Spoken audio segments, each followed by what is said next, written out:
دلیل عدم اجابت دعاها از دیدگاه امام علی علیه السلام.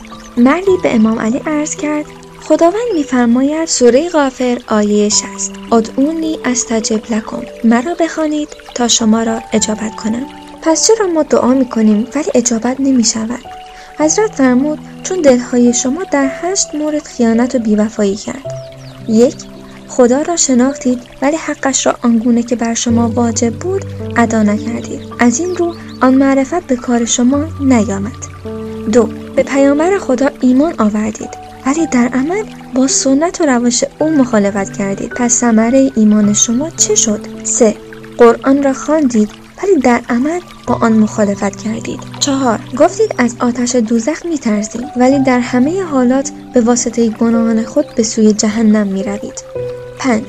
گفتید به بهشت تمایل و رغبت دارم ولی کارهایی انجام می‌دهید که شما را از بهشت دور می‌سازد. 6.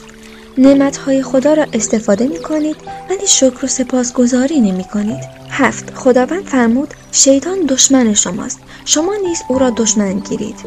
شما به زبان او را لعن می‌کنید ولی در عمل با او دوستی می‌نمایید و از او اطاعت می‌کنید. 8. عیب‌های مردم را برابر دیدگانتان قرار دادید و عیب‌های خود را پشت سر انداختید. در نتیجه کسی را ملامت می‌کنید اما خود به ملامت سزاوارتر هستید. با این وضع چه دعایی از شما مستجاب گردد در صورتی که شما راه‌ها و درهای دعا را به روی خود بسته‌اید؟ پس تقوا پیشه کنید، کارهایتان را اصلاح کنید، امر به معروف و نهی از منکر کنید تا خدا دعایتان را مستجاب کند.